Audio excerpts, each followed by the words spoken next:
My name is Laurel Varnell, and I'm the Program Manager for the Emergency Rental Assistance Program, or ERAP.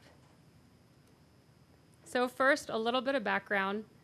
Congress appropriated over $25 billion in federal funding and gave it to the U.S. Department of Treasury to create ERAP. Treasury then distributed funding to local, state, and tribal governments who had a population of over 200,000. Obviously, Sarasota County, we know we have a population of over that, so we received an allocation of just over $13 million from the Department of Treasury. Now, these funds are to provide 12 months of rental and utility assistance to eligible individuals, in addition to 3 months if it's needed to ensure housing stability. So because this is a federal program, the Department of Treasury gives us relatively prescriptive eligibility requirements that I'll go over. First, a household must be obligated to pay rent on a residential dwelling, so they must have a lease. And then they must meet the following 3 criteria. First, 1 or more individuals within the household has qualified for unemployment or experienced a reduction in household income, incurred significant cost, or experienced other financial hardship due directly or indirectly to COVID-19. Second, 1 or more individuals within the household must demonstrate a risk of experiencing homelessness or housing instability. And finally, the household has to have a household income at or below 80% of the area median income, or AMI, for Sarasota County. Treasury guidance also says that we must prioritize those who make 50% or below of AMI, or those who have been on unemployment for 90 days at the time of application. So 80% of area median income in Sarasota County, you can see the chart on your screen. For a single person, it's around $43,000. For a family of 4, it's $61,750.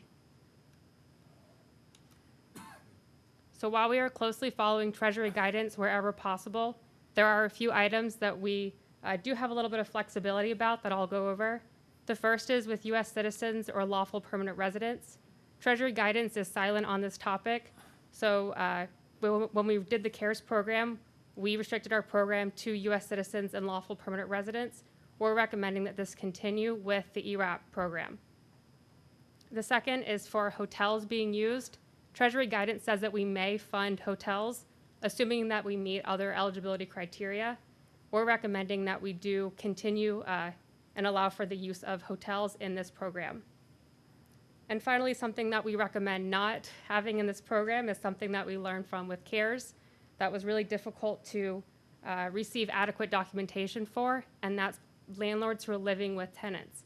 So if you're doing a room rental, we found that was just really tricky to get adequate documentation that met our program criteria. And also is consistent with some of our neighboring counties that they're not allowing for room rentals. So we're quickly working to launch our program, really as quickly as we physically can. We're working very closely with many partners, including the Sarasota County Clerk and Comptroller's Office. They were integral partners in our CARES program, and they continue to be integral partners as we develop and implement ERAP. We're also working with ambassadors. Ambassadors are people who are located throughout the county who can provide free assistance to people who need to get a little bit of help completing their application. So we use a similar model in CARES, and we are bringing that to ERAP. We've proposed the following locations to have ambassadors be staffed either full or part-time. The Betty J. Johnson Library, the Fruitville Library, the Goodwill MLK, Laurel Community Center, Inglewood CRA, and Northport Social Services.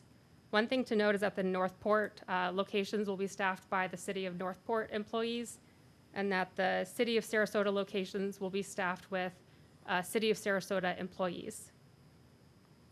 We also are using an application portal called Neighborly, which is the same application portal that we used for CARES. We found that was really user-friendly from the applicant perspective and also in the review process, so we're excited to continue to use that software.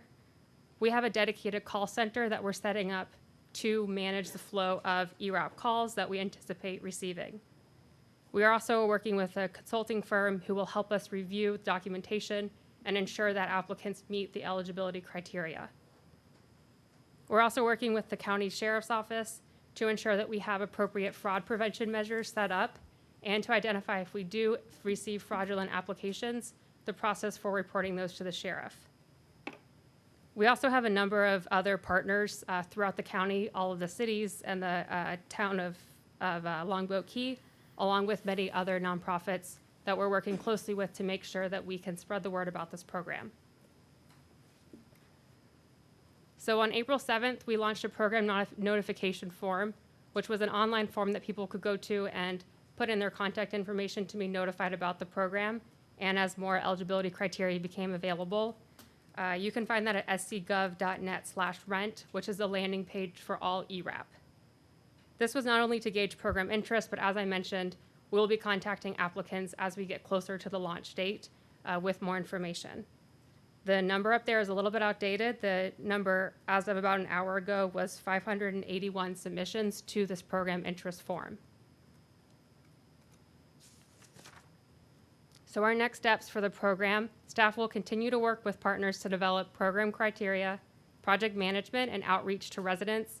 Right now, we have the application scheduled to open the first week of May, and we are on track to meet that goal. So as I mentioned, while we will follow Treasury guidance as closely as possible, we do have a resolution that allows the county administrator to oversee the program. I have it in your board packet and also up here on the screen, essentially allowing for the county administrator to handle all aspects related to the program and for the use of electronic signatures. So with that, I'm happy to take any questions from the board about my presentation or about the ERAP program. Well, we'll take questions, but I just wanted to say that I felt very much more comfortable with your presentation than with Rich Collins doing it, so thank you. Any questions? No, you're getting off the hook quite easily, no questions. Thank you. What do you need from us here?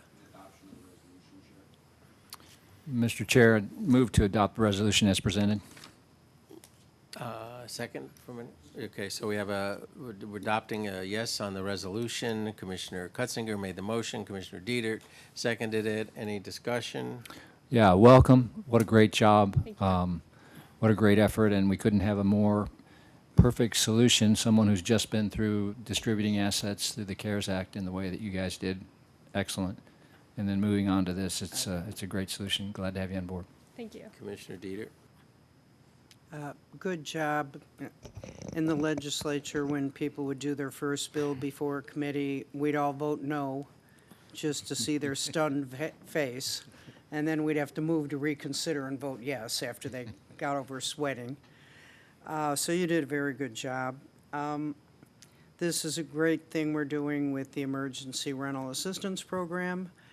And like a lot of great programs, the trick to its success is to make sure that people know about it. So I hope we're doing a great ad campaign and information, get the word out, because I noticed the paper had a sad story about a person whose rental was expiring. I think the end of March they all expired, so it's timely, and I just want to make sure that people know about it. Thank you. Okay. All said and done then. Oh. Yes, sir. Thank you, and welcome to the presentation lineups going forward. This is good, and this program, as Commissioner Dietert just mentioned, it's important for people to know about it, so whatever we can do to obviously continually communicate it. The paper is always the first to find a problem and attack us on the problem. I can't say they do such a good job providing information on connecting people with resources once that problem's addressed or solved. Hopefully that'll change with this. But the more information we can get out about this program, the better it is for our citizens and locally. And hopefully you just keep in mind as you go forward, you're really helping real people here. And, I know sometimes when you're in a job every day it can kind of get mundane or whatever. But this is a good program that'll help a lot of people locally. And through no fault of their own, they experienced this pandemic and shut down and everything else. And I think that this is a good program. And, just appreciate your efforts. And that's it. But thank you so much. Thank you. Okay, thank you very much.